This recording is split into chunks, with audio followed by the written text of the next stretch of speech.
kita boleh belajar bersama mengenai doa yang sering kita ucapkan, yang sering kita nasihatkan kepada orang lain. Tapi bersama-sama kita akan belajar lebih dalam apa itu doa gitu Pak ya. Dan bagaimana berdoa yang sesuai dengan kehendak Tuhan.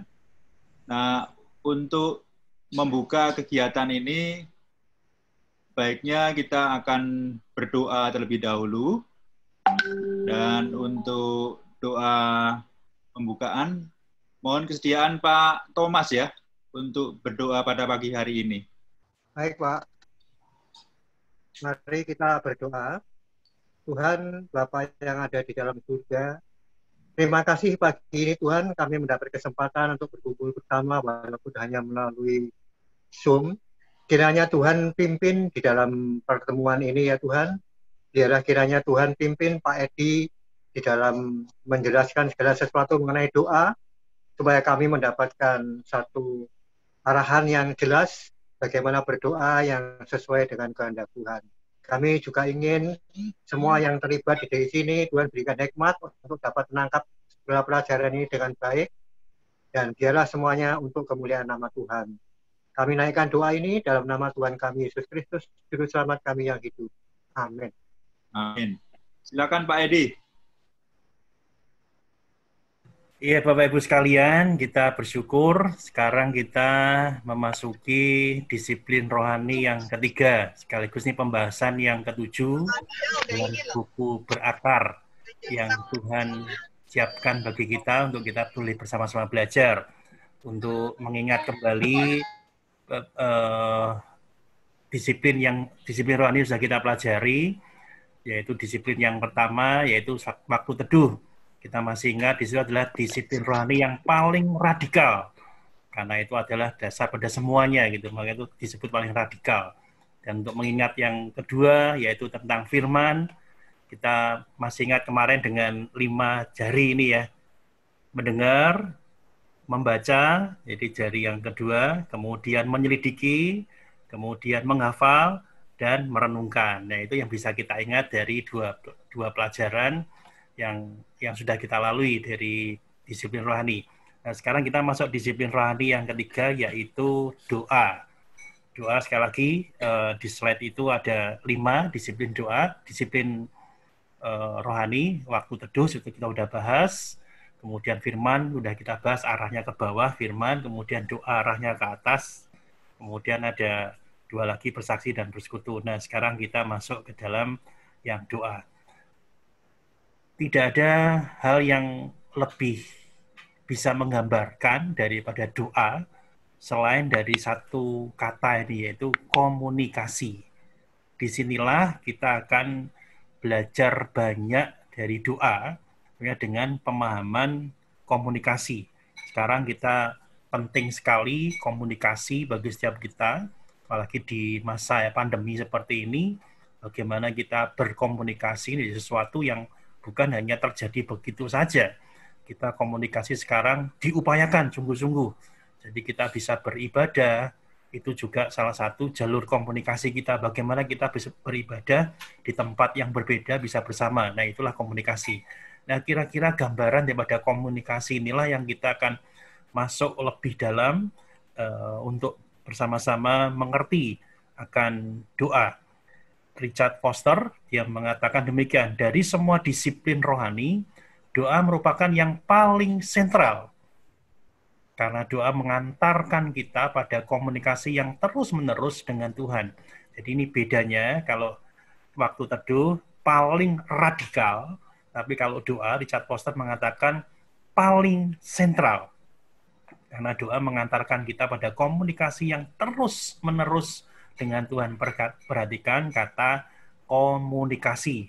Jadi komunikasi ini juga bukan yang aktif karena terus-menerus dengan Tuhan. Inilah disebut dengan disiplin rohani yang paling sentral. Jadi dari semua yang ada, ini yang menjadi pusatnya, sentralnya adalah doa. Kemudian Andre Moray dia juga mengatakan demikian. Meskipun doa merupakan hal yang sedemikian sederhana, karena kita semua bisa melakukannya, sehingga seorang anak kecil pun dapat melakukannya, kalau dia mengatakan demikian. Namun doa juga merupakan suatu pekerjaan yang teramat mulia dan kudus. Doa adalah persekutuan dengan Yang Maha Kudus, adalah esensi dari ibadah yang benar, saluran bagi segala berkat, dan rahasia bagi kuasa dan kehidupan. Setidaknya Andre Murray mengingatkan kita bahwasannya doa itu hal yang sederhana, tapi itu merupakan pekerjaan yang teramat mulia dan kudus. Jadi semua orang bisa melakukannya, tapi bukan masalah bisanya saja, tapi adalah pekerjaan yang teramat mulia dan kudus. Di situ ada esensi ibadah, kemudian saluran berkat, saluran bagi segala berkat. Dengan kita berdoa, kita juga mendukung, sekaligus kita juga mengupayakan, itulah jadi saluran berkat gitu ya, dan rahasia bagi kuasa dan kehidupan. Jadi ketika kita belajar bersama-sama di dalam doa saat ini, kita menyadari ini bukan hanya sesuatu hal yang mudah, tetapi teramat mulia dan kudus. Demikian kata Andre Murray. Apa yang akan kita pelajari? Kali kita balik kepada format yang disampaikan oleh Cambium, yaitu 3 bagian yang kita pelajari pada pagi hari ini, yaitu apakah berdoa, mengapa berdoa, dan bagaimana berdoa. Jadi format ini sama dengan format 2 kali yang lalu, yaitu apa, mengapa, dan bagaimana. Mari kita lihat secara perlahan bagian yang pertama, yaitu apakah berdoa. Nah, di doa ini seperti ini. Doa merupakan hak istimewa anak Tuhan untuk berkomunikasi dengannya. Nah, perhatikan Bapak Ibu sekalian, ketika disampaikan doa merupakan hak istimewa anak Tuhan untuk berkomunikasi dengannya, jadi ada hal yang perlu kita perhatikan. Hak istimewa, kemudian berkomunikasi dengannya. Nah, ini gambarannya menarik seperti tadi sudah dibuka slide-nya. Doa merupakan hak istimewa anak Tuhan. Digambarkan itu gambar es krim ya, es krim coklat seperti itu. Nah, gambarannya seperti ini. Ada anak yang minta dalam satu perjalanan dibelikan oleh orang tuanya, dalam hal ini ayahnya, meminta es krim. Kemudian si anak itu diberikan uang karena memang saatnya itu anak itu bisa makan es krim ya gitu ya, sudah dijanjikan. Kemudian beli uang secukupnya, kemudian membeli es krim itu. Nah, si anak ini makanlah es krim itu gitu ya. Kemudian dia datang kepada ayahnya, ini enak sekali ayah, dicipin gitu ya, tolong dicipin, dan ayah juga menikmati seperti itu. Nah, seperti ini biasa. Tapi mari coba kita bayangkan kalau ada anak orang lain atau anak tetangganya, meskipun si bapak itu kenal, kemudian datang pada bapak itu, kemudian ngomong, Pak, panggil ayah atau bapak, tolong ini dicipin gitu. Nah, jadi bingung bukan Bapak sekalian?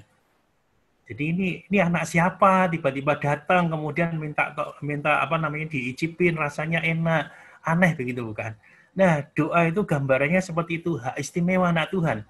Jadi anak-anak Tuhan mempunyai hak istimewa datang pada Tuhan untuk berkomunikasi dengannya. Jadi tidak semua orang bisa datang mempunyai hak istimewa seperti itu. Kita sebagai anak-anak Tuhan, kalau kita punya hak istimewa sebagai anak Tuhan untuk datang, kita minta, dan kemudian kita bergaul erat dengan Tuhan melalui doa. Jadi itulah gambaran daripada kita bisa mengerti sebagai kita punya hak istimewa sebagai anak Tuhan. Tidak tiba-tiba datang kemudian asing bagi Tuhan, tidak, tapi kita adalah hak istimewa karena kita adalah anak Tuhan.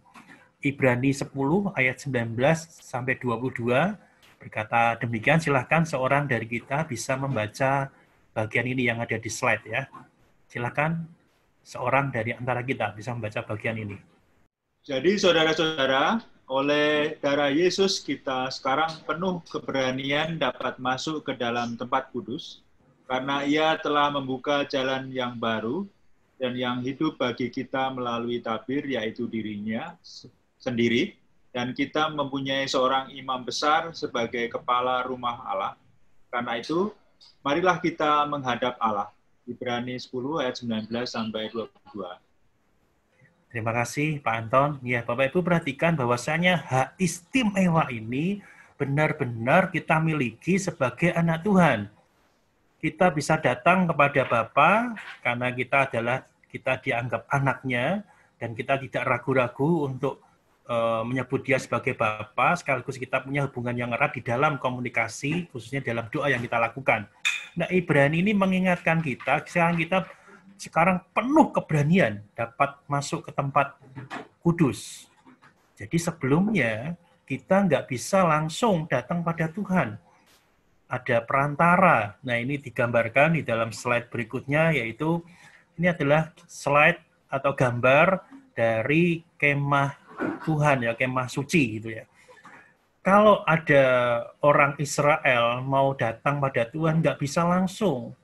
Mereka harus melalui imam. Imam pun juga mulai proses, nggak bisa sembarang imam bisa masuk ke ruang Maha Kudus. Jadi ada bagian-bagian di mana proses komunikasi atau datang kepada Tuhan itu nggak bisa secara langsung.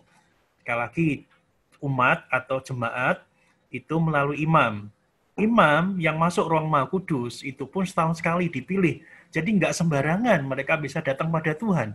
Nah, itu di zaman yang seperti itu mengingatkan kita bahwa sekarang ketika Ibrani kita datang dengan penuh keberanian, artinya segala sesuatu sudah dibuka lebar dengan kematian Tuhan Yesus di kayu salib.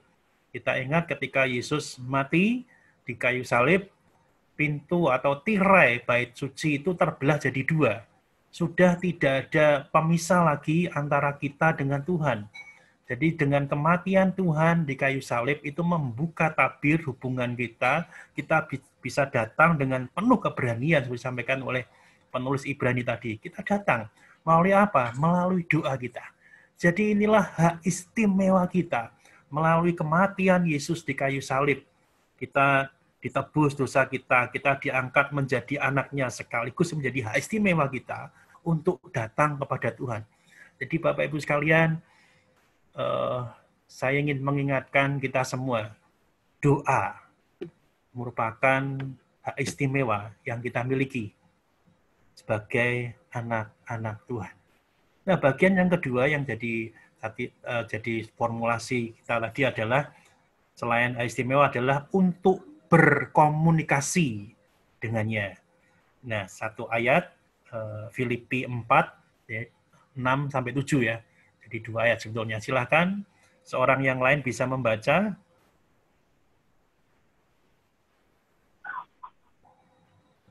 Janganlah hendaknya kamu khawatir tentang apapun juga. Tetapi nyatakanlah dalam segala hal keinginanmu kepada Allah dalam doa dan permohonan dengan ucapan syukur. Damai sejahtera Allah yang melampaui segala akal akan memelihara hati dan pikiranmu dalam Kristus Yesus. Filipi 4 ayat 6 dan 7. Iya, terima kasih Bu Ana. Bapak Ibu sekalian, perhatikan kita ini definisi pada doa adalah berkomunikasi. Artinya komunikasi itu kita dengan Tuhan, ya, dalam hati ini kita berdoa komunikasi dengan Tuhan. Perhatikan dalam surat Filipi itu, janganlah hendak kamu khawatir apapun juga.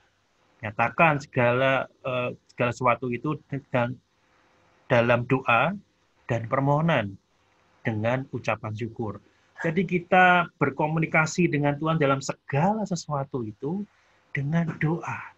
Jadi doanya adalah satu hal di mana kita betul-betul berkomunikasi dengan Tuhan. Jadi bukan hal yang lain yang kita pikirkan tentang doa, cuma satu hal kita difokuskan. Ayo, doanya adalah komunikasi. Jadi ada gambaran yang lain, yaitu dalam slide berikutnya, yaitu penyembahan, syukur, permohonan, syafaat, pengakuan, itu slide-nya panahnya menuju ke atas, kita tujukan kepada Tuhan gitu ya. Nah, itu ada firman, roh, situasi, firman, roh, situasi yang diturunkan kepada kita. Jadi kita menaikkan segala sesuatu pada Tuhan, kemudian Tuhan berfirman melalui Roh Kudus dan situasi yang ada dalam diri kita, itu yang memberikan jawaban daripada komunikasi kita pada Tuhan. Jadi kita naikkan semua pada Tuhan, dan Tuhan menjawabnya di dalam firman maupun roh dan situasi yang ada. Nah, inilah yang disebut dengan berkomunikasi. Nah, komunikasi, Tuhan berbicara pada kita dalam berbagai cara. Itu ada banyak sekali. Saya akan sebutkan secara cepat aja. Melalui berbagai cara itu komunikasi Tuhan pada kita, kita pada Tuhan. Khususnya kalau ini ada Tuhan pada kita. Melalui Alkitab, firman yang tertulis, pemberitaan firman, perkataan nubuatan, lagu pujian. Perhatikan lagu pujian pun bisa Tuhan berbicara pada kita. Kemudian pemikiran, gagasan, kesan yang datang dalam benak kita, benak saudara. Keinginan kudus yang timbul di hati saudara. Bisikan batin untuk mengatakan atau melakukan sesuatu. Keyakinan yang menggugah atau menantang saudara. Damai sejahtera dan jaminan yang datang di tengah-tengah kegalauan. Kata-kata disampaikan oleh orang lain. Suara yang dapat didengar. Gambaran mental, penglihatan, mimpi. Inilah cara Tuhan berbicara kepada kita dalam berbagai cara. Jadi kalau kita berdoa pada Tuhan, Tuhan bisa berbicara pada kita melalui bagian-bagian ini. Jadi tidak selalu, saya katakan tidak selalu kita punya gambaran seperti dalam perjanjian lama. Melalui Bible, Tuhan berbicara pada para nabi gitu ya. Tapi di zaman sekarang Tuhan bisa berbagai dalam cara. Sekali kata sampaikan orang lain itu juga bisa menjadi suara Tuhan kan.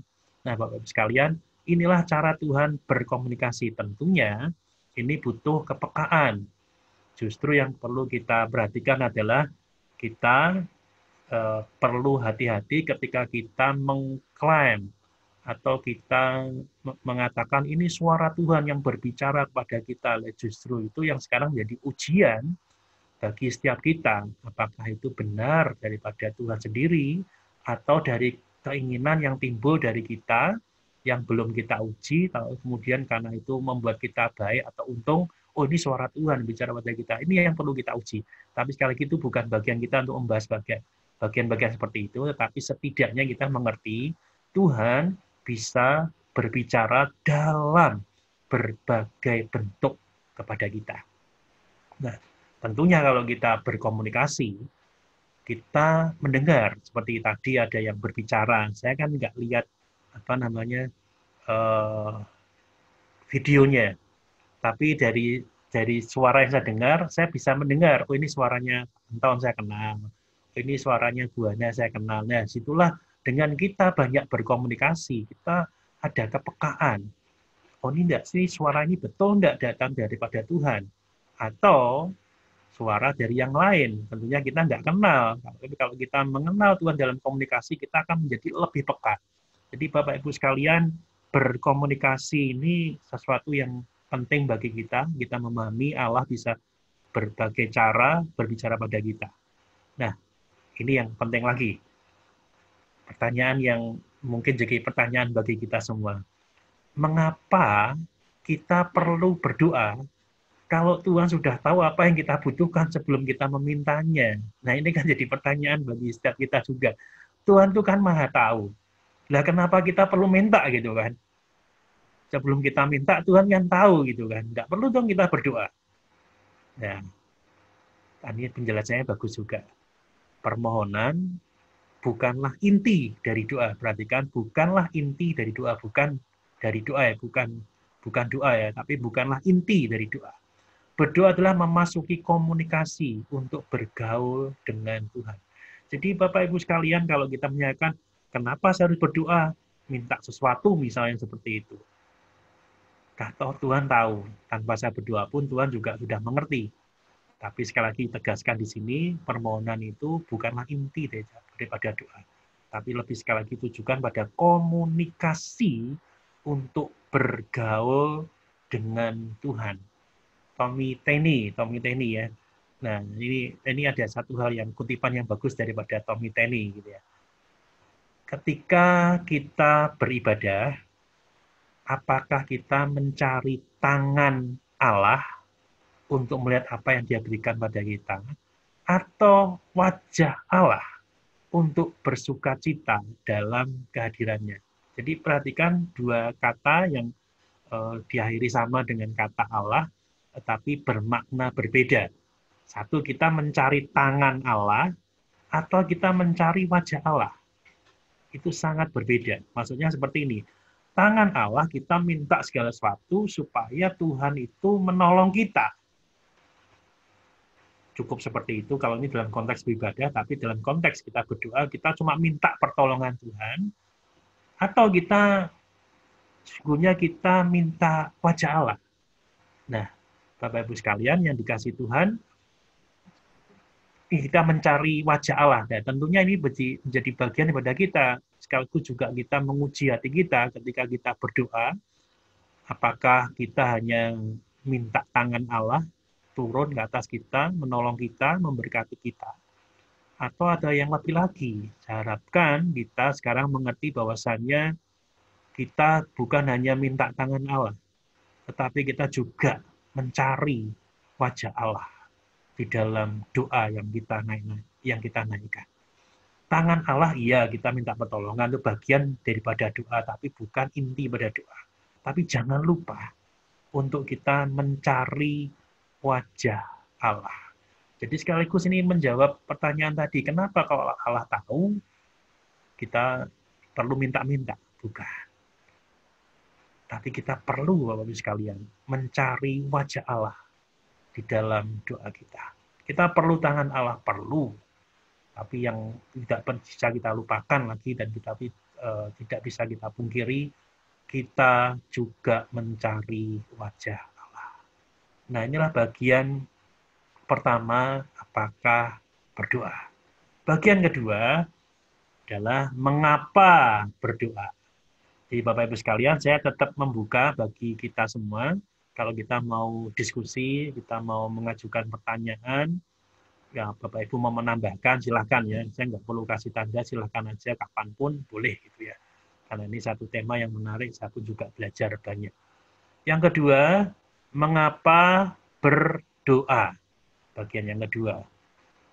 Ada beberapa bagian, tapi secara garis besar dibagi dari dua bagian, dari pihak Tuhan dan dari pihak manusia. Dari pihak Tuhan, yang pertama adalah mengapa berdoa. Tuhan ingin kita mencari dan bersekutu dengan Dia. Nah, penjelasannya ada di kitab Yeremia 29 ayat 12-14a. Silahkan seorang dari kita yang belum membaca bisa membacanya. Dan apabila kamu berseru dan datang untuk berdoa kepadaku, maka aku akan mendengarkan kamu. Apabila kamu mencari aku, kamu akan menemukan aku. Apabila kamu menanyakan aku dengan segenap hati, aku akan memberi kamu menemukan aku. Demikianlah firman Tuhan. Yeremia 29 ayat 12-14a.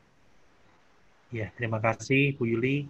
Ya, perhatikan Bapak-Ibu sekalian, dari yang pertama, dari mengapa berdoa dari pihak Tuhan, karena Tuhan ingin kita mencari dan bersekutu dengan Dia. Nah, satu kerinduan dari Tuhan sendiri. Kalau kitab Yeremia mengatakan, kalau kita mencari, kita akan mendapati, kita akan menemukan. Kalau segala sesuatu yang seperti disampaikan tadi, artinya adalah ada kerinduan besar dari Tuhan, supaya kita bersekutu dengan Dia. Maka kalau kita melihat kitab Yeremia, oh iya, ternyata Tuhan itu rindu supaya kita bersekutu. Tapi itu dinyatakan jelas ketika Tuhan hadir melalui Yesus Kristus ke dunia. Bukankah itu satu kerinduan besar daripada Tuhan? Dan Tuhan tahu bahwasannya datang ke dunia untuk menebus dosa kita. Itu satu kerinduan supaya kita kembali bersekutu dengan Dia, hubungan yang rusak dipersatukan oleh Tuhan. Dan itulah kerinduan besar pada Tuhan. Jadi Bapak Ibu sekalian yang dikasih Tuhan, Tuhan menegaskan pada kita melalui kitab Yeremia, Tuhan itu rindu dan Tuhan mencari. Dan Tuhan ingin bersekutu dengan kita. Kemudian yang kedua, yaitu Tuhan ingin kita meminta padanya dan menikmati sukacitanya. Silakan seorang membaca 2 ayat ini, Yakobus dan Yohanes. Silakan Bapak Ibu. 1 orang lagi.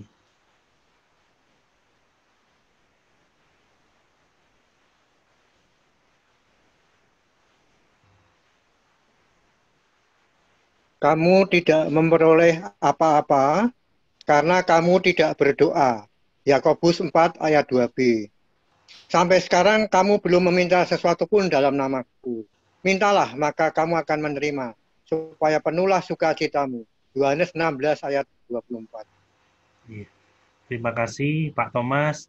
Iya Bapak Ibu sekalian, sepertinya ini satu statement yang bisa dipahami yang berbeda, tetapi saya ingin menjelaskan pelan-pelan supaya kita tidak memahami yang aneh-aneh gitu ya. Tuhan ingin kita meminta padanya dan menikmati sukacitanya. Maksudnya gini, di dalam kerinduan Tuhan, Tuhan ingin supaya kita datang pada Dia dan minta pada Dia. Loh, kok aneh sih gitu kan? Kok malah Tuhan minta supaya kita itu datang pada Dia dan minta pada Dia. Nah, kita memahami gini kok aneh, seperti itu gitu. Tapi saya mengatakan tidak aneh. Sebagai sesuatu yang disimbolkan antara orang tua dan anak. Tentunya kalau ini sebagai orang tua, sebagai bapak kita, kan bapak akan lebih senang jika anak-anaknya datang pada orang tuanya, bukan kepada orang lain. Nah, disinilah kita bisa memahami konsep atau cara berpikir Tuhan ingin kita meminta padanya. Jadi meminta pada pribadi yang tepat, minta pada Tuhan yang kita miliki. Dan ternyata Tuhan juga membukakan pintu bagi kita. Ayo kamu datang padaku.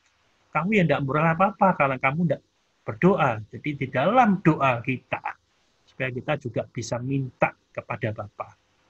Ayo kalau Yohanes kamu belum terima sesuatu pun, minta. Nah mintanya apa di dalam doa juga. Jadi di dalam doa, Tuhan ingin kita minta padanya dan menikmati sukacitanya. Jangan ragu untuk minta pada Tuhan. Tapi kalau konteks yang lain lagi, jangan lupa untuk mencari wajah Tuhan. Nah yang ketiga, dari pihak Tuhan, Tuhan ingin kita terlibat dalam karyanya dan memuliakannya. Silahkan seorang yang lain lagi membaca Yohanes 14, 12-13. Saya Pak yang baca. Silakan Bu Bambang. Aku berkata kepadamu, sesungguhnya barang siapa percaya kepadaku, ia akan melakukan juga pekerjaan-pekerjaan yang aku lakukan. Bahkan pekerjaan-pekerjaan yang lebih besar daripada itu. Sebab aku pergi kepada Bapa, dan apa juga yang kamu minta dalam namaku, aku akan melakukannya, supaya Bapa dipermuliakan di dalam Anak. Yohanes 14, 12-13. Terima kasih Bu Bambang. Bapak Ibu sekalian, Tuhan ingin kita terlibat dalam karyanya, artinya adalah seperti dalam Yohanes 14 ini. Kalau siapa pun yang datang pada Tuhan, sungguhnya kita melakukan pekerjaan-pekerjaan yang Tuhan lakukan di dalam dunia ini dan di dalam kehidupan kita secara pribadi. Nah, mari kita datang pada Tuhan. Dan bagi Tuhan, mengapa kita berdoa? Karena kita ikut terlibat di dalamnya. Ketika kita mendoakan sesuatu, di luar doa pribadi, ya, kita mendoakan sesuatu. Nah, kita sebenarnya kan terlibat dalam proyek yang bukan proyek kita. Dan itulah proyek Tuhan. Seperti kita punya pedati, kita mendoakan siapapun, nantinya kita sedang berada dalam pihak Tuhan adalah kita terlibat dalam karya Tuhan. Bapak Ibu yang bersama-sama di dalam pedati dan juga gema yang kita nikmati tiap-tiap hari. Itu pokok doanya ada beberapa, tapi Bapak Ibu sekalian sudah berdoa untuk negara-negara yang teraniaya di dunia. Teraniayanya maksudnya yang kekristenan itu sukar. Sudah, kita sudah mengulang ketiga kali kalau nggak salah.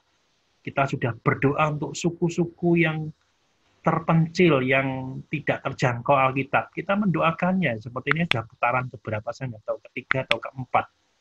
Kita juga berdoa untuk pos-pos BPK yang ada di Indonesia. Itu ada dalam pokok-pokok doa kita. kita ikut terlibat di dalam karya Tuhan dengan kita berdoa.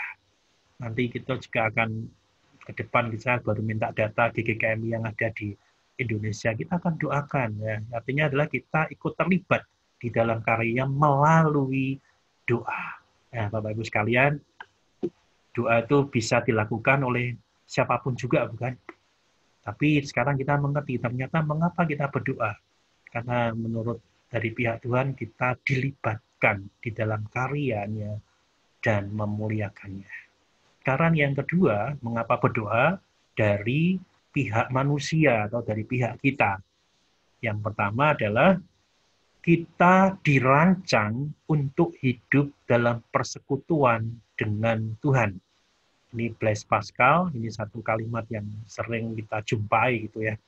Terdapat satu kekosongan yang Tuhan ciptakan dalam hati setiap orang yang tak dapat diisi dengan benda ciptaan lain, kecuali oleh Sang Pencipta yang dikenal melalui Yesus Kristus.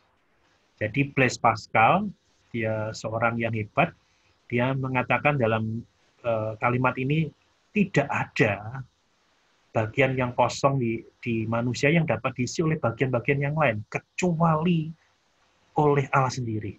Jadi kita memahami seperti ini, rancangan Tuhan itu, ini adalah rancangan di mana kita hidup dalam persekutuan dengan Tuhan. Tidak ada yang bisa ngisi kosongan jiwa kita, selain daripada Tuhan sendiri. Jadi kita dirancang supaya Tuhan yang hadir di dalam kekosongan yang memang ada kosongan dalam setiap kita itu diisi hanya oleh Tuhan aja. Jadi nah, rancangan di mana kita bersekutu dengan Tuhan. Dan itu melalui doa yang kita naikkan pada Tuhan. Bapak Ibu sekalian, ketika kita berdoa, kita mencari wajah Tuhan, kita akan semakin merasakan betapa hidup kita, hidup yang merasa dipenuhi. Dan itulah yang dipenuhi oleh Tuhan. Karena hidup kita merasa kosong, dan sekarang kita berdoa, kita merasanya lah hidup yang terpenuhi. Dengan kita berdoa, kita merasanya hidup itu penuh gitu, ada Tuhan yang bersama dengan kita. Nah, kira-kira yang mirip seperti itulah, karena kita dirancang untuk hidup bersekutu dengan Tuhan. Yang kedua adalah kita ditebus untuk kembali memiliki persekutuan dengan Tuhan. A.W. Tozer yang mengatakan seperti ini, Allah terus berusaha memanggil kita kembali pada hakikat semula Tuhan menciptakan kita, yaitu menyembah Dia dan menikmatinya selama-lamanya. Jadi kalau tadi hidupnya dirancang, itu kita dirancang untuk persekutuan, sekarang kita ditebus untuk memiliki persekutuan dengan Tuhan. Jadi Bapak Ibu sekalian, penebusan Kristus di kayu salib bukan hanya soal kita ditebus daripada dosa, tapi bagaimana kita kembali memiliki persekutuan dengan Tuhan. Bukan soal kita dibayar, ditebus oleh darah Kristus yang mati bagi kita, tapi kita kembali memiliki persekutuan dengan Tuhan. Satu hal yang membuat kita terpisah daripada Tuhan adalah kita ketika Adam dan Hawa melakukan dosa. Diusir dari Taman Eden, terpisah dengan Tuhan. Tapi dengan penebusan Tuhan, yang terpisah itu kembali disatukan. Dan kita bersyukur kalau kita bisa memahami hal ini, dan di zaman setelah kematian Tuhan dan yang menebus kita, kita semakin disadarkan. Kita memiliki kembali hidup persekutuan dengan Tuhan.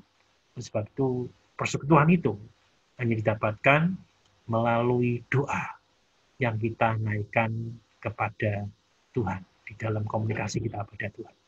Dan berikutnya yang ketiga, kita diubah melalui sarana persekutuan dengan Tuhan.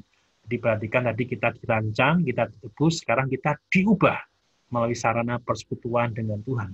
Richard Foster, dia mengatakan demikian, berdoa adalah berubah. Jadi simpel ya.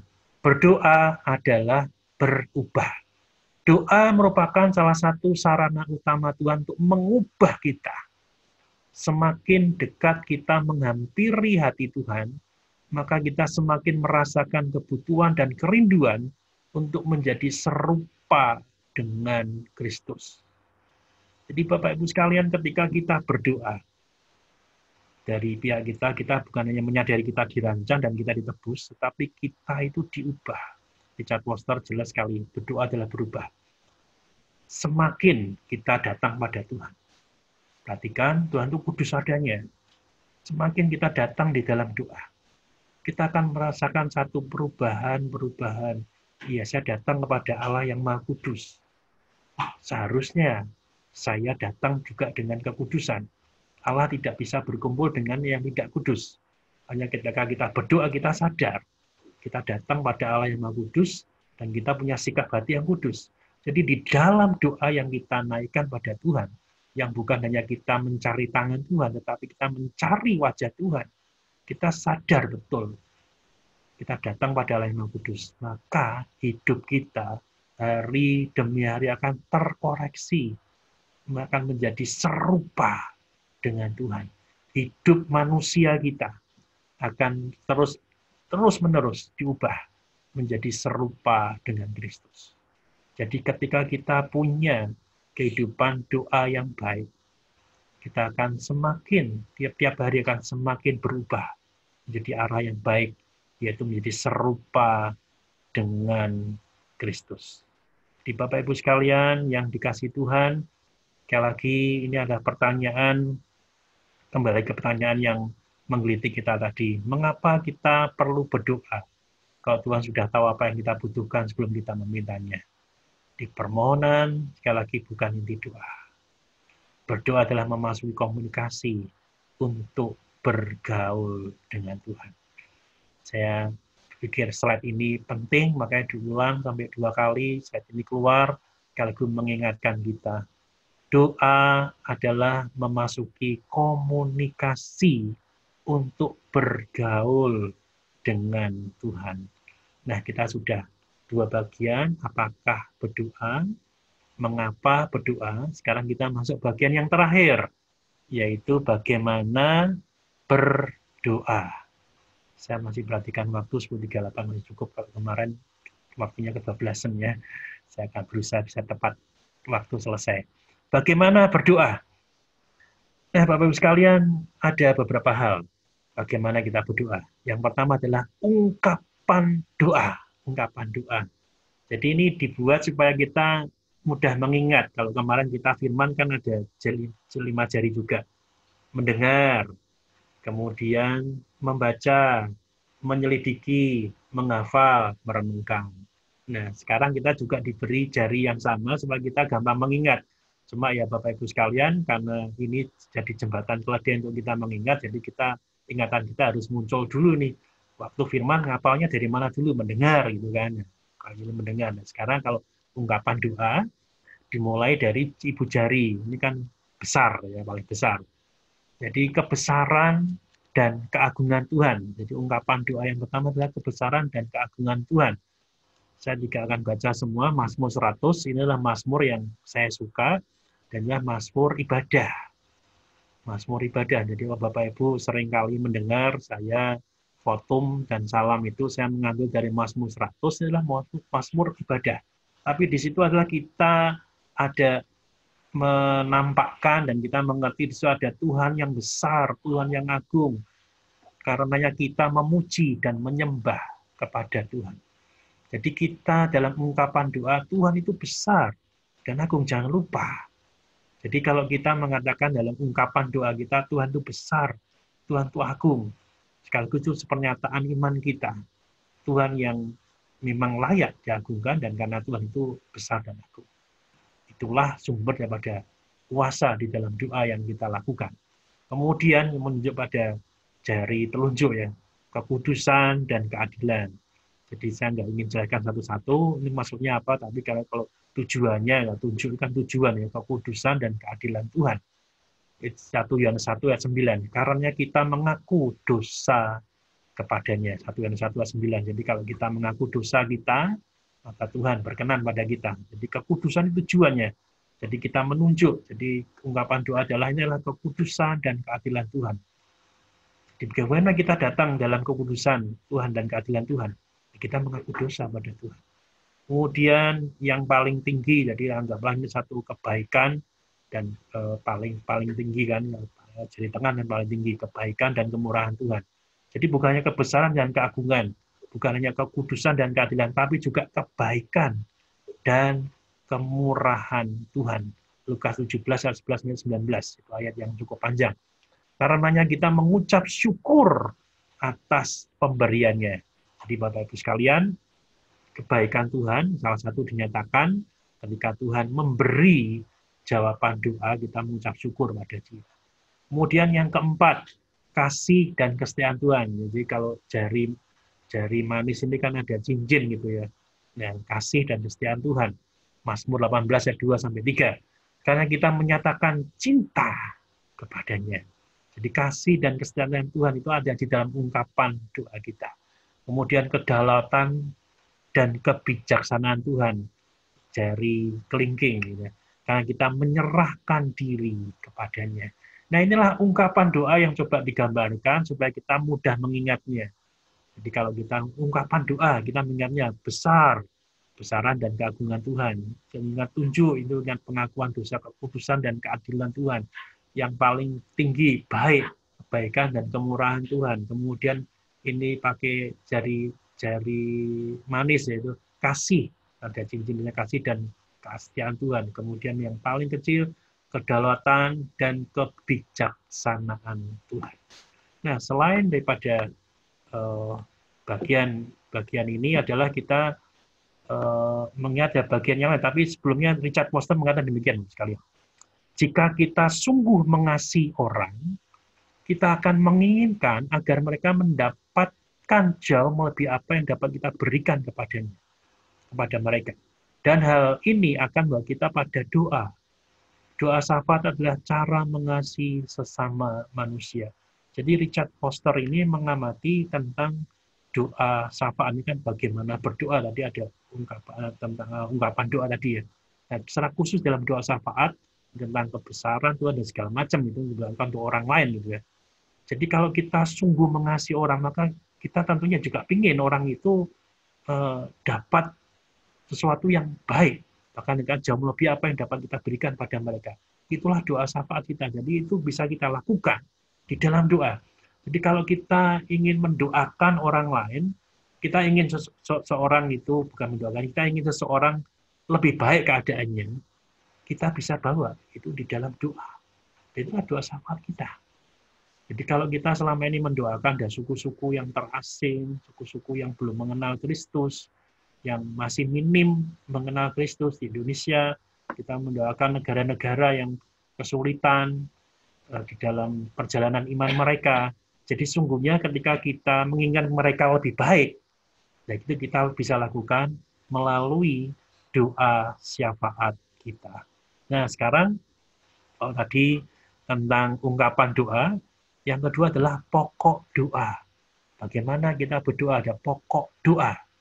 Nah, pokok doa ada 5 bagian juga digambarkan dengan tangan yang seperti ini ya. Bapak Ibu lihat di kamera saya, yang seperti ini. Kalau kita katupkan tangan kita, tentu jari yang paling dekat kita adalah ibu jari gitu ya. Kemudian yang paling jauh tentunya jari kelingking. Nah, ini ada maksudnya kita supaya bisa menghafal lebih gampang gitu ya. Jari ibu jari, pokok doa adalah ini kan paling dekat dengan kita gitu ya.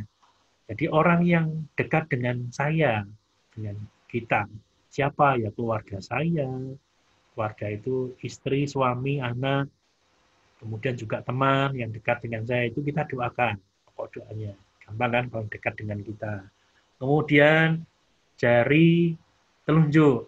Jadi orang yang menunjukkan jalan. Siapa itu? Kalau ini catat ada pendeta, pemimpin agama, itu kan pemimpin agama, kemudian ada pembimbing itu yang menunjuk jalan pada kita. Itu jadi pokok doa kita. Kemudian yang tinggi, nah tinggi gampang ini ya. Orang yang punya otoritas, yang punya kuasa atas kita. Siapa antara pemimpin negara kita? termasuk juga pemimpin provinsi, gubernur gitu. Kita doakan dia, pemerintah segala macam yang punya otoritas. Kemudian yang ketiga yaitu lemah. Nah, lemah ini gambarannya gini. Kalau kita taruh tangan kita di meja ya, di meja gini, kita angkat ini yang jari-jari lain itu gampang. Tapi ketika mengangkat satu jari ini kita perlu energi yang lebih. Saya juga mengalami kesulitan yang sama, enggak gampang cepat respon tuh enggak, tapi agak perlu sesuatu yang lebih bisa mengangkat jari manis ini ya. Nah, ini dianggap orang yang lemah, dikasih gambaran seperti itu. Jadi pokok doa kita adalah selain orang yang dekat dengan kita, orang yang memberikan petunjuk jalan pada kita, pemimpin agama segala macam, orang yang punya otoritas, tapi kita juga kan orang yang lemah. Orang yang lemah itu apa? Orang yang belum percaya, orang yang bermasalah, lagi punya pergumulan, orang yang sakit, itulah yang dimaksud dengan orang lemah. Dan yang ketiga, yang kelima dari pokok doa kita adalah yang jauh dari kita. Kalau tadi yang dekat, jari ibu jari, sekarang yang paling jauh. Yang jauh siapa? Diri kita sendiri. Sengaja ditaruh yang paling jauh gitu ya. Jadi kita berdoa untuk diri kita sendiri, pertumbuhan, kebutuhan, dan segala macam. Jadi Bapak Ibu sekalian, dengan kita mengaturkan tangan kita udah ingat nih pokok doanya kita ini paling dekat siapa, kemudian orang yang petunjuk, orang yang berotoritas, orang yang lemah, dan yang paling jauh diri kita sendiri. Jadi kalau kita berdoa, setidaknya di tuntunan ini, kapan kita berdoa untuk diri kita sendiri? Nanti setelah ini semua nih, baru yang terakhir. Jadi ini bukan satu formula untuk kita berdoa seperti ini ya. Tidak harus seperti ini, tapi setidaknya kita mengerti pokok-pokok doa yang kita naikkan itu ada 5 bagian. Nah, Bapak Ibu masukkan ini, saya mau butuh sekarang untuk doa saya sendiri, boleh enggak? Boleh aja. Tapi setiap pokok-pokok doa ini mengingatkan, ini memudahkan kita untuk siapa yang akan kita doakan, gitu ya. Jadi itulah pokok doa. Nah, Bapak Ibu sekalian, kalau di slide ini memberi satu jurnal doa mingguan. Nah, saya nggak tahu persis apakah kita punya jurnal doa mingguan. Senin kita berdoa buat apa, buat siapa. Selasa, Rabu, Kamis, Jumat, Sabtu, Minggu kita punya pokok doa apa, kita berdoa buat siapa. Nah, kiranya biasanya memang kita tidak punya jurnal doa ini. Tetapi dengan Bapak Ibu ikut Gema, ikut Pedati, punya kita sudah punya jurnal-jurnal kita berdoa untuk apa, pokok doanya kita bagi semuanya. Tapi ada baiknya juga Bapak Ibu juga punya jurnal doa mingguan.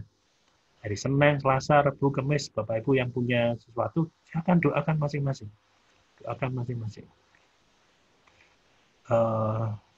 Saya sudah pernah melakukannya dan menikmati, dan inilah seperti doa yang kalau ketika berdoa itu seperti kecanduan Bapak Ibu sekalian. Ya, ini bahasa saya, berdoa itu seperti kecanduan ketika kita mendoakan sesuatu.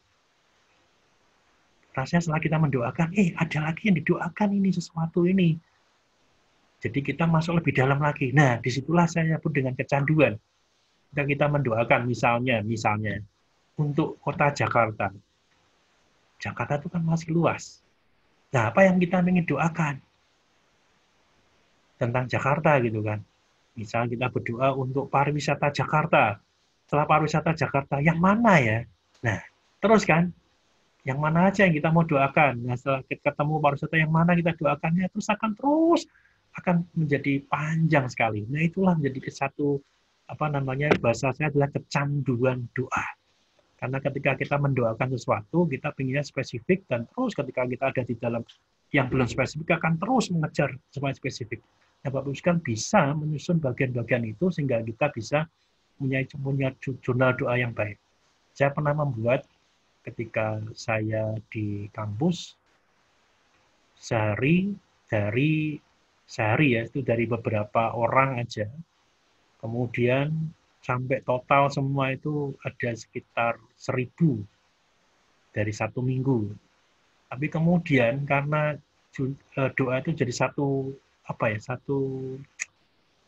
kecanduan, akhirnya saya double, Senin dan Selasa. Jadi satu pokok doa yang sama, jadi sudah panjang ini.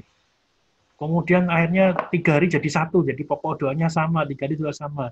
Akhirnya sampai doa seminggu itu dikerjakan sehari, terus berulang. Dan itulah kecanduan doa gitu ya. Jadi butuh effort yang lumayan kalau kita berdoa. Dan itu diupayakan, bukan terjadi begitu saja.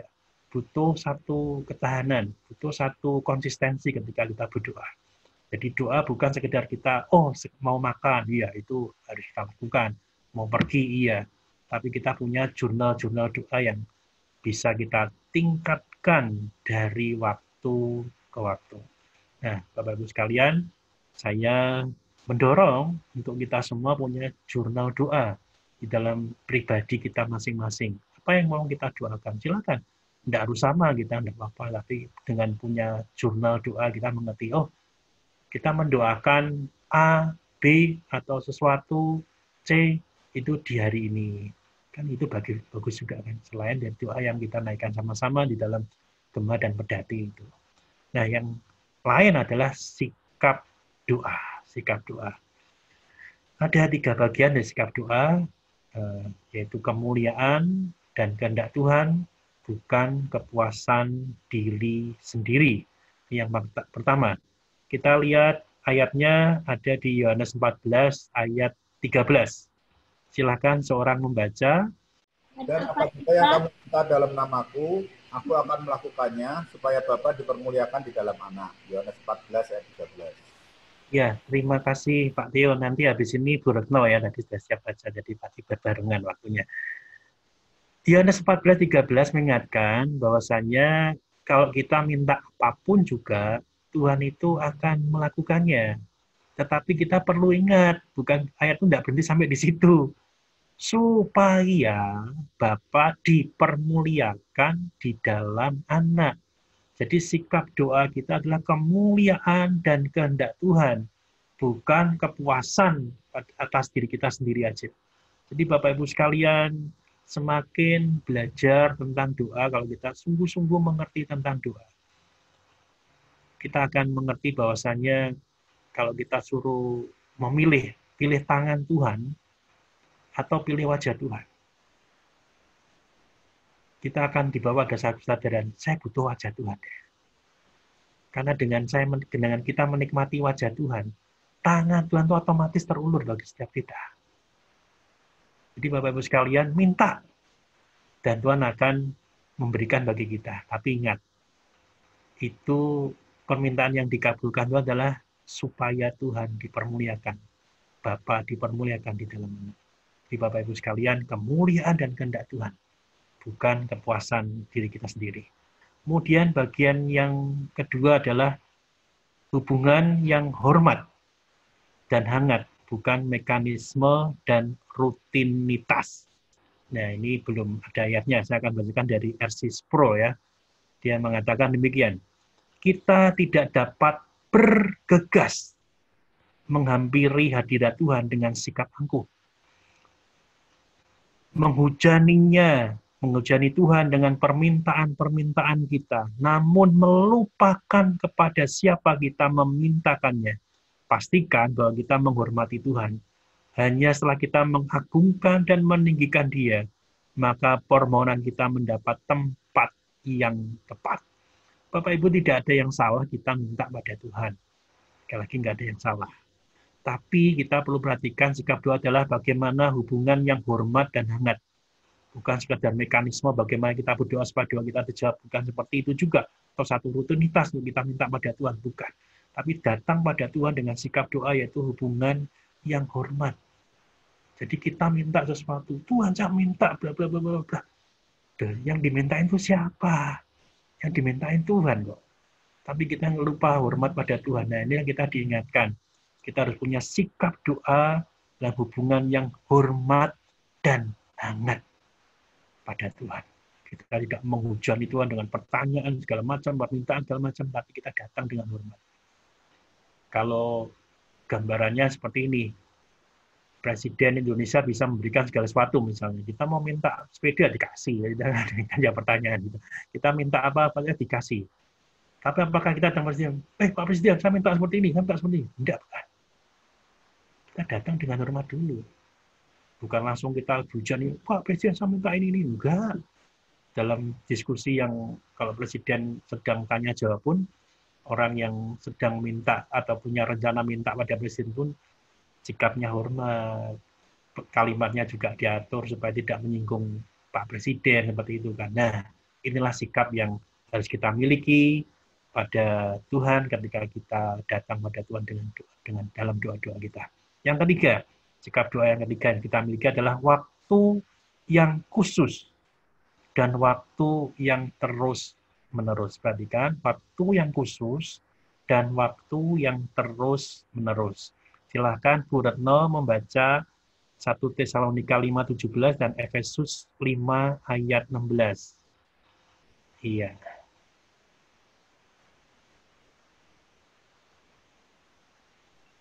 Tetaplah berdoa, berdoalah setiap waktu.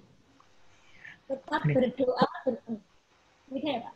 Iya, nggak apa-apa, baca sekalian, Bu. Ya. Tetap berdoa berarti selalu dalam jalur hubungan dengan Tuhan. Sekalipun saudara sedang berhubungan dengan orang lain, saudara tidak memutuskan jalur hubungan saudara dengan Tuhan. Iya. Terima kasih, Bu Retno. Bapak Ibu sekalian, sikap doa yang harus kita perhatikan adalah waktu yang khusus. Tetaplah berdoa.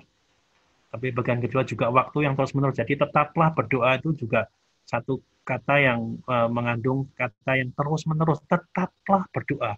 Berdoalah setiap waktu. Jadi kita punya waktu. Kalau Tuhan Yesus pun juga punya waktu-waktu khusus dia berdoa. Kalau kita perhatikan, dia retret, dia sendiri di pagi hari sebelum memulai pelayanan, dia berdoa pada Tuhan. Wah, itu luar biasa, dia punya waktu khusus. Nah, waktu khusus kita kapan? Kita yang ngatur sendiri. Kita mau punya waktu kapan? Mau pagi hari, mau malam hari, mau siang hari, terserah. Tapi kita punya waktu khusus datang pada Tuhan. Tetapi itu juga bukannya satu kegiatan yang putus, lepas, tidak. Tapi kita terus-menerus datang pada Tuhan. Jadi jelas bahwasannya jalur hubungan dengan Tuhan yang terus-menerus. Jadi kalau kita berdoa itu cuma sekali waktu ketemu dengan Tuhan, waktu ketemu, oh itu kita ketemu seperti ketemu orang lain, cuma ketemu di tengah jalan aja, sudah selesai, tidak ada. Tapi kalau kita terus-menerus, kita punya satu jalur hubungan khusus, jadi dengan Tuhan. Setiap waktu kita punya jam-jam doa, kita berdoa terus-menerus pada Tuhan. Inilah sikap doa yang perlu kita kembangkan di dalam doa yang kita naikkan. Nah, Bapak sekalian, ini ada satu gambaran tetaplah berdoa. Ini gambaran daripada orang-orang yang ada di antrean. Ini kapan kita berdoa gitu. Ada gambaran orang yang ada di antrean. Kita bisa berdoa bagi orang-orang yang antre dan kami melayani. Ya, gitu kan. Terus kemudian ada di jalan, gitu kan, ada di jalan. Berdoa bagi orang-orang di wilayah dilalui. Ya, kita bisa berdoa gitu. Jadi dimanapun kita bisa. Kemudian di rumah, di sekolah, tempat bekerja, ya berdoa bagi orang-orang yang di sekitar kita. Jadi tetaplah berdoa itu maksudnya satu, kita punya waktu khusus dan terus-menerus. Jadi dimanapun sebenarnya kita bisa berdoa. Inilah kelebihan daripada doa. Bisa dilakukan siapa saja, bisa dilakukan kapan saja. Ini satu keistimewaan yang luar biasa di dalam doa. Jadi ketika membaca surat kabar dan yang lain-lain, mendengar berita, ya kita bisa berdoa bukan? Bagi daerah, negara, masyarakat yang diberitakan. Jadi Bapak Ibu sekalian, inilah sikap doa yang perlu kita kembangkan dan kita pertahankan dan kita upayakan. Kemuliaan dan kehendak Tuhan, bukan kepuasan diri sendiri. Kita bisa minta pada Tuhan, tapi bukan soal kepuasan, tapi untuk kemuliaan. Kemudian hubungan yang hormat dan hangat. Kemudian waktu yang khusus dan waktu yang terus-menerus. Ya, Spurgeon dia mengatakan demikian. Kita harus berdoa pada waktu kita dalam suasana ingin berdoa. Wow. Karena kita berdosa, kan bukan berdoa itu betul, berdosa bila kita mengabaikan suatu kesempatan yang demikian baik. Kita juga harus berdoa pada waktu kita merasa ingin berdoa. Sebab akan berbahaya untuk tinggal dalam keadaan tidak sehat semacam itu. Jadi Spurgeon mengatakan seperti ini, kalau kita ingin berdoa, ya kita dalam suasana ingin berdoa. Kalau kita mengabaikan, suasana atau kita sebenarnya kita didorong untuk berdoa dan kita tidak berdoa, itu yang disebut dengan berdosa oleh Spurgeon. Jadi dia memberikan satu hal yang ekstrim, memang ekstrim. Tapi dia mengingatkan kita, kalau kita mau dituntun untuk berdoa, ya jangan keraskan hati, berdoa. Karena kapanpun kita bisa berdoa, begitu kan. Jadi kalau kita merasa ingin berdoa, ya doa. Itu Spurgeon memang agak ekstrim, tapi saya pikir itu sesuatu yang baik untuk kita pelajari. Nah, ini Oswald Sanders, ya, dan buku-bukunya banyak tentang doa kalau Oswald Sanders. Ya. Dia mengatakan demikian, Roh Kudus menghubungkan dirinya sendiri dengan kita dalam doa dan menyampaikan permohonannya sebagai permohonan kita. Perhatikan, Roh Kudus menyampaikan permohonan kita. Gitu. Kita bisa saja menguasai teknik berdoa dan mengerti filsafat berdoa. Bahkan memiliki keyakinan yang luar biasa mengenai kebenaran dan berlakunya janji-janji mengenai doa serta permohonan dengan sungguh. Tetapi kalau kita mengabaikan peranan Roh Kudus, maka sebenarnya kita telah gagal dalam menghampiri Tuhan. Oswald Sanders, buku-bukunya banyak tentang doa dan juga tentang kepemimpinan. Tapi dia memberikan satu pelajaran bagi setiap kita. Bahwasanya meskipun kita punya teknik yang tinggi, kita mengerti filsafat berdoa. Tapi kalau kita mengabaikan Roh Kudus, sebenarnya kita telah gagal di dalam doa yang kita naikkan. Jadi Oswald Sanders sebenarnya ingin mengatakan pada kita hal yang ini bahasa saya adalah datanglah pada Tuhan dengan kerendahan hati. Minta pertolongan Roh Kudus supaya kita dimampukan datang pada Tuhan. Yang terakhir, dari ayat yang kita baca, saya lebih 2 menit ini ya. Doa, Filipi 4 ayat ke-6, ini slide yang terakhir. Saya akan membacakan kita semua. Janganlah hendaknya kamu khawatir tentang apapun juga, tetapi nyatakanlah dalam segala hal keinginanmu kepada Allah dalam doa dan permohonan dengan ucapan syukur.